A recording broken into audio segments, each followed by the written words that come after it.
So today we are still continuing work with our bivariate data and scatter plots, except today we're going to be looking at how we can do all of this with technology and sort of see how our work of doing this by hand compares to our work of doing this with a computer to help us.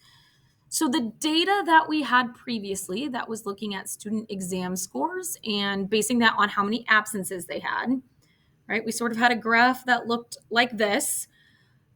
We plotted it by hand, but this is just what um, I got out of a computer, right? We already took this, we already plotted this, and this was our scatter plot. Now, in every single class, we're going to have a different equation of best fit line. So I don't have a perfect answer there as to what you may have wrote as your equation of best fit line, somewhere in the ballpark of y equals negative 3.4x plus 90.2. That's the one that I got when I did it in video notes. But if you have something similar but not exactly the same, that would just be based on maybe the different points that you picked. So today we want to try and repeat this exact same process with this same data, except we want to use Desmos to calculate it for us. Okay, so we are going to open up an internet browser. Okay, and we're going to go to desmos.com. And just like we've done before, we're going to click on that graphing calculator. Now, I really strongly recommend that you are doing this on your own. So just sitting here and watching the video isn't necessarily giving you the practice and finding those locations and things to click on your own. So I would strongly recommend that maybe you watch the video and then you practice it on your own, or if you can watch the video on your phone and practice along on your computer at the same time, I strongly recommend that you are taking time to do that. So the first thing that we are going to do is we are going to click this plus button up here in this corner. And when we click on that, we want to add in a table. So the same way that we started with our correlation coefficient, and we are going to enter in all of our data. So as I said before, I think it's easiest for me to go down the X column and to just enter all of my X values first. Just make sure you're being careful. As soon as you type a number incorrectly, the rest of your data will be wrong. And then I tend to go back and do my Y data.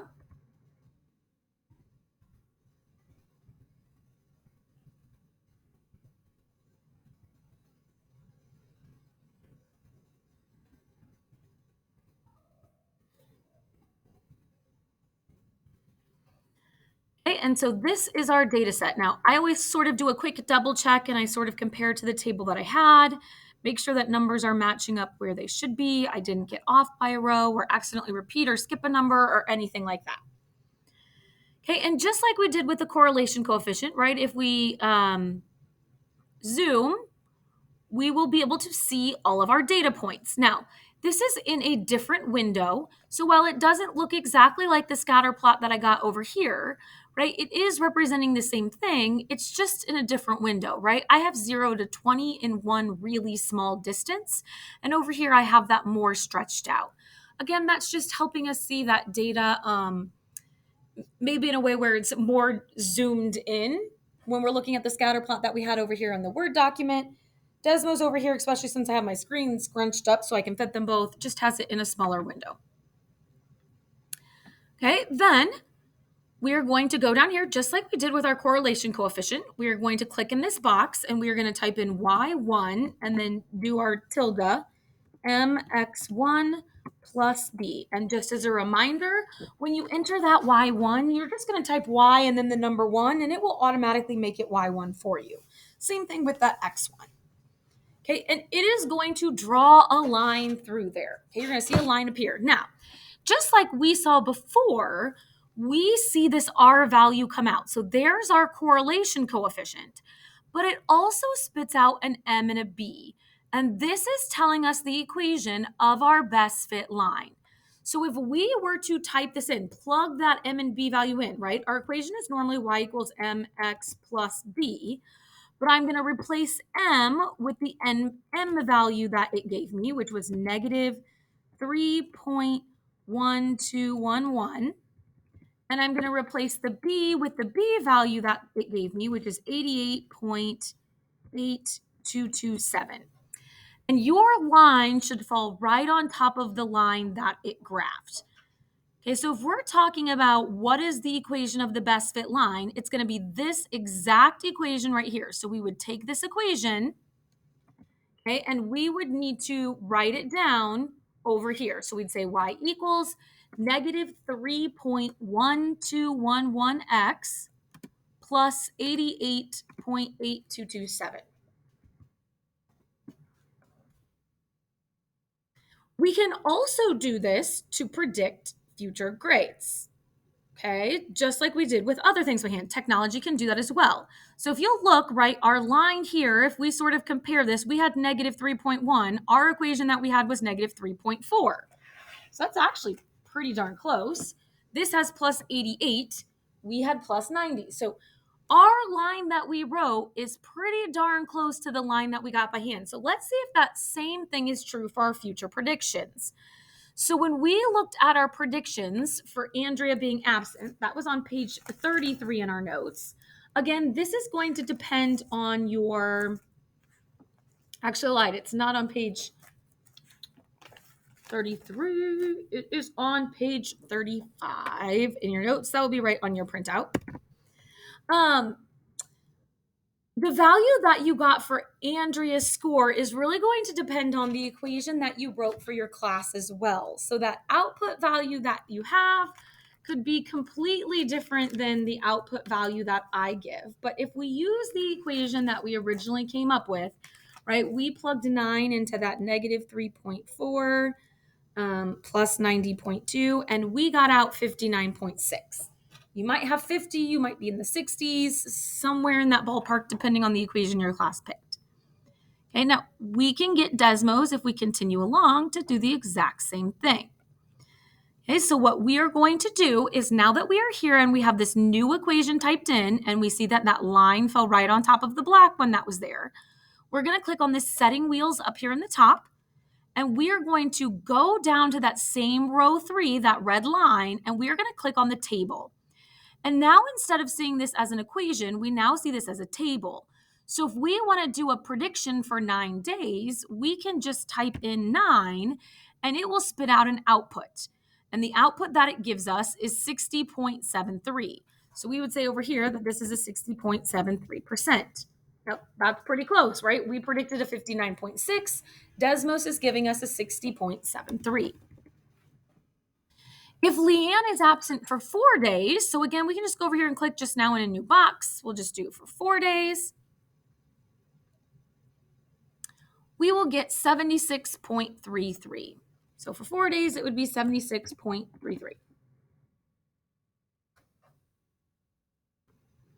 Now, we can do this for any type of data set. So instead of going through and doing anything by hand, we can always decide that maybe we want to use Desmos to do all that information.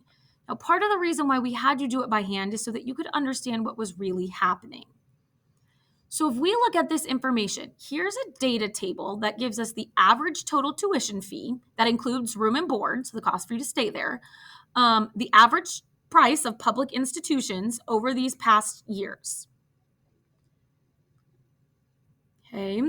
Now, when I pulled this data, I did pull all of this data, so these values were actually transitioned to the current value of a US dollar, so that takes into account inflation, which means we're comparing apples to apples. So if we pull up in Desmos and we want to go through and we want to do a best fit line, okay, so the first thing we're going to do is we're going to enter a table. Now, just like we've talked about doing before, I don't probably want to type in 1985 because that's a really, really big number.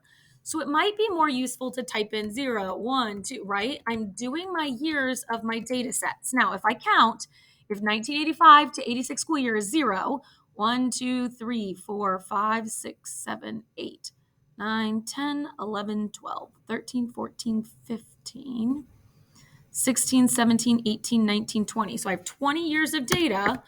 So I want to go up to the number 20. I'm not going to enter a dollar sign at all in my data set.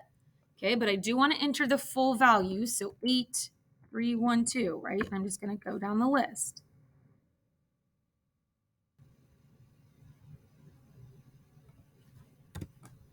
Not typing in the comma. Don't type in the comma. It'll tell you there's an error.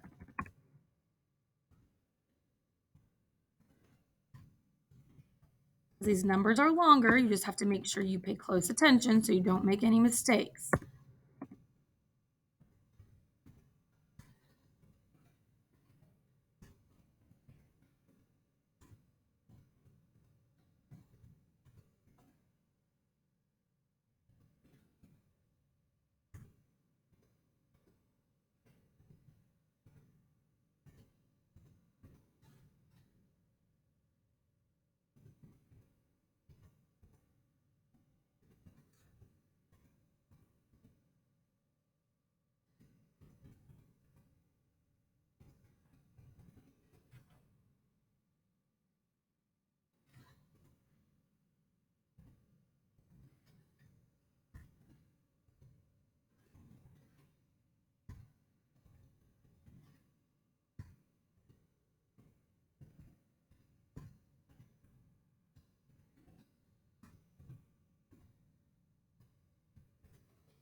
Now, you'll notice I didn't change these. I could have changed these in thousands.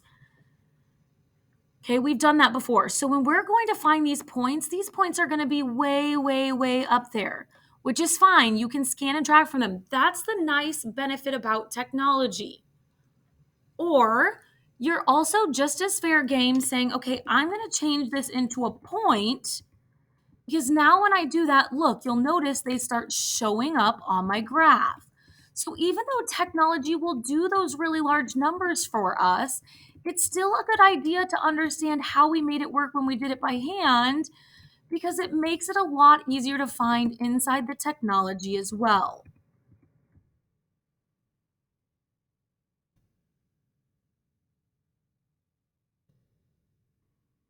And so I'm just changing all of these to be in thousands. And it looks like we have a pretty darn linear relationship happening here.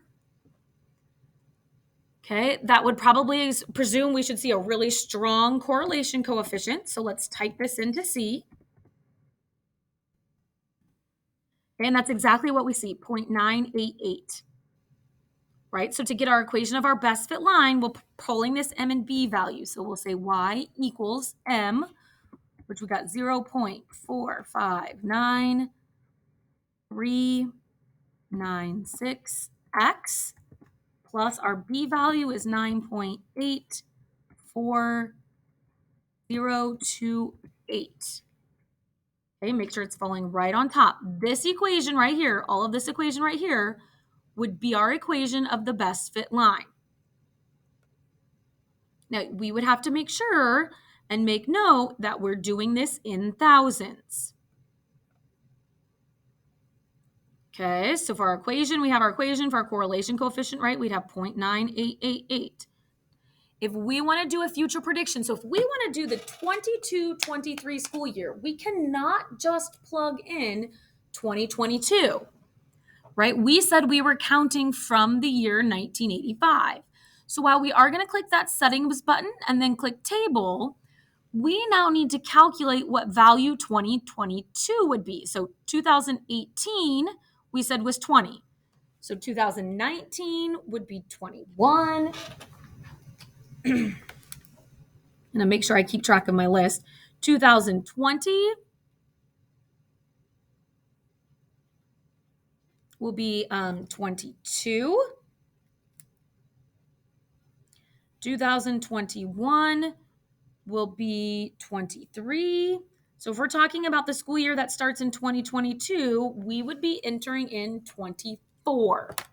So for our X value here, we'll type in 24, which gives us an output of 20.86. Keep in mind, this is in thousands. So that will be $20,866. Right? Which means you have to make sure down here when you're typing in your answer, you're not typing in 20.86. You are typing in $20,866 because we are recognizing that that is in thousands. So if we want to do the year 25, right? 22 is 24, so 23 will be 25. 24 will be 26. and 25 will be 27. Okay, so if we type in 27, these are all realistic years for you all to be in college, which means you are looking at about $20,000 a year for your freshman year and more around $22,000 for your senior year.